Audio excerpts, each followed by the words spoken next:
I spent $40,000 making a 2000 style comedy, and on May 22nd, we finally brought it to the big screen. It was a grueling 2-year process full of rewrites, production, post-production, and non-stop promotion. But being able to share the night with the cast and crew of the movie, along with hundreds of people from the general public, made it all worth it. And it won't be long before you can see the movie, even before it's publicly available on streaming. And you'll also have the opportunity to become part of my next comedy feature. I have something special planned that I'll get into at the end of the video. The premiere is a night that I will never forget for as long as I live. But before any of this could happen, it had to start with an idea, which I embarked on immediately following the wrap of my first feature, mid-July of 2023. I spent roughly 3 months writing the script, and then 7 months of rewrites after rewrites, and even more rewrites. But before I knew it, it was time for casting,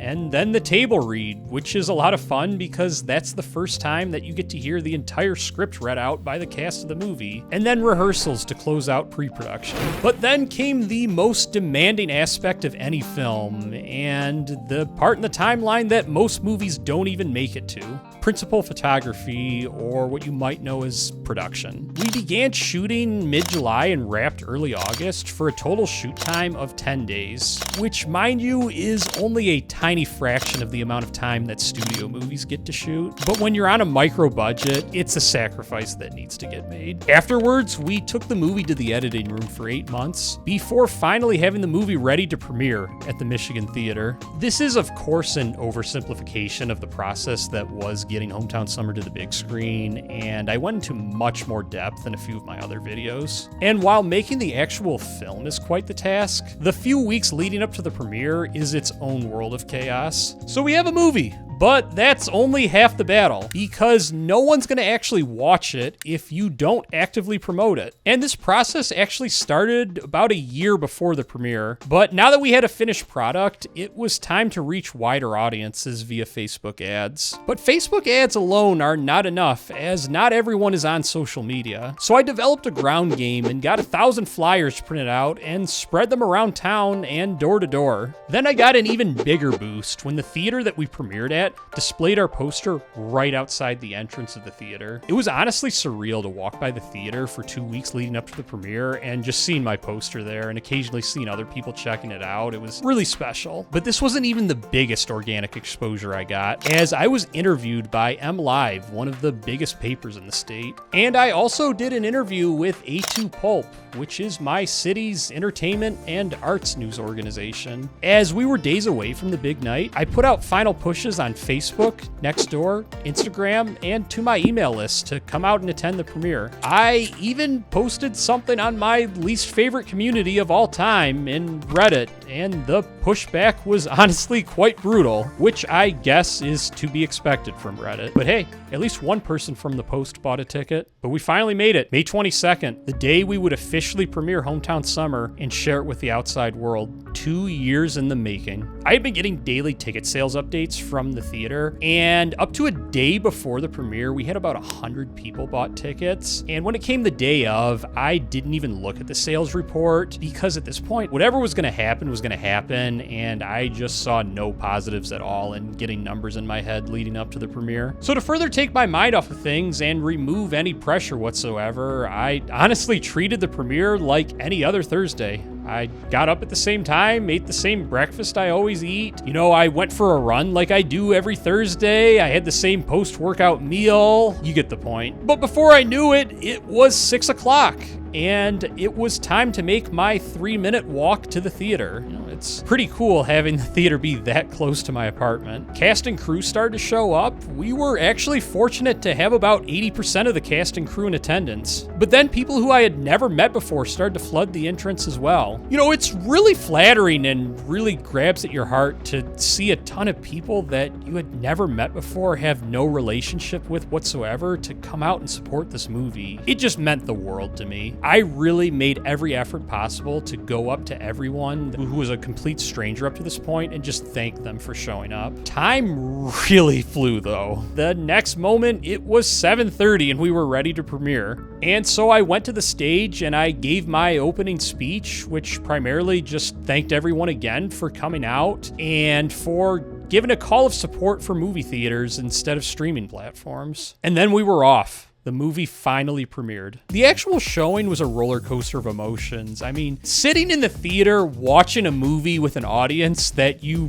wrote and directed is, I mean, it's unlike any other feeling I've ever had. I can't even like come up with other experiences I've had in life that I would relate to this. Like, you have this whole movie and you have these expectations and you have your favorite lines, your favorite scenes. And you know, I came to find the same surprise that I found with my first feature that had debuted like 14 months prior, in that a lot of my favorite lines and favorite scenes didn't land with the audience in the way I had hoped. I mean, it's the goal that you like everything in your movie or whatever. I can't say there's anything that I necessarily hate about the movie, but like there were definitely lines or scenes I wouldn't rank it in my favorite. And like a lot of those landed a lot harder with the audience than my favorites. So, you know, just very strange. You know, it's because it's also the first time you're getting real feedback from the audience as well. You know, you kind of get lost in the movie through the whole pre-production when you're writing it and working with the cast members, and then in production when you're actually shooting it, and then you spend equally as much, if not more time in the editing room, and you have this whole story put together in your head and everything, and then like the exact opposite happens when you go and show it to an actual audience. You know what, it's worth noting that my city is like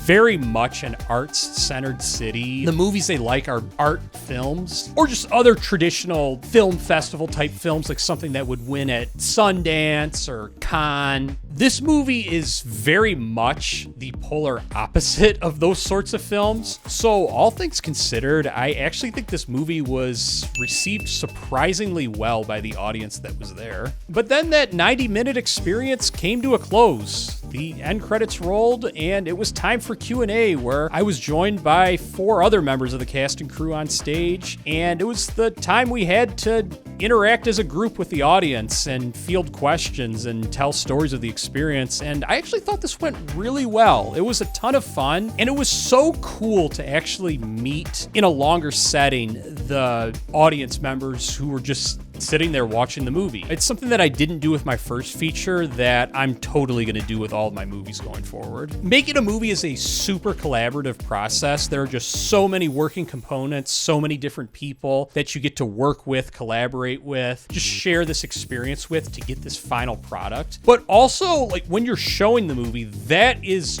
just as much so a community-driven experience. Seeing this community come together to support this movie and being able to interact with them and have this human connection with them, that was really special to me. With that being said, if there's anything that you're curious about, either with respect to making the movie, the premiere, please feel free to comment below and I'll make sure to get back to you. But all in all, I would consider the night to be a success. The final sales report came in and we did 210 sales, which, all things considered, I mean, 210 people showing up to a non-existing IP original broad comedy with 0 star talent and on a weeknight, I would say we did quite well, and it actually gives me even more hope about the future of indies and the future of comedy movies at the movie theater. You know, going forward, we're going to have a few more theatrical screenings. We're probably going to take it to the state of Ohio as well, and I submitted to a few film festivals, so fingers crossed on that. But if you aren't local and won't be able to catch the movie in theaters, I've got some great news for you, because you'll be able to catch the movie and the behind the scenes making of documentary well in advance of its release to streaming platforms. And in doing so, you'll actually have the opportunity to be part of the next movie, which I will be filming roughly a year from now, because this fall I'm going to be launching a crowdfunding campaign for my next movie. It'll of course be another 2000 style R-rated comedy, and one of the tiers will be getting a pre-release of Hometown Summer, which we just premiered, along with the BTS documentary, along with several other fun and exciting tiers that I am really looking forward to sharing with you. Definitely a ton of things that are not the run-of-the-mill perks in a crowdfunding campaign. I will still be committing $30,000 to the next feature, but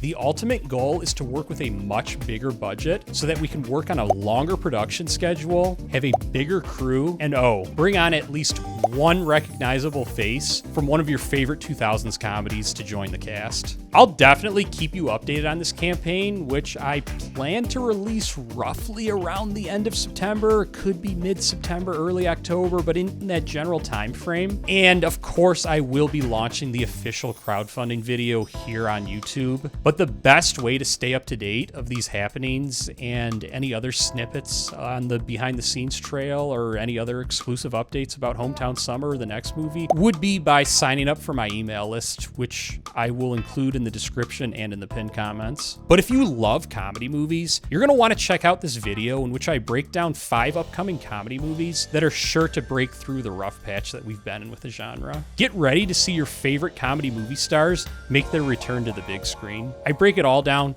here.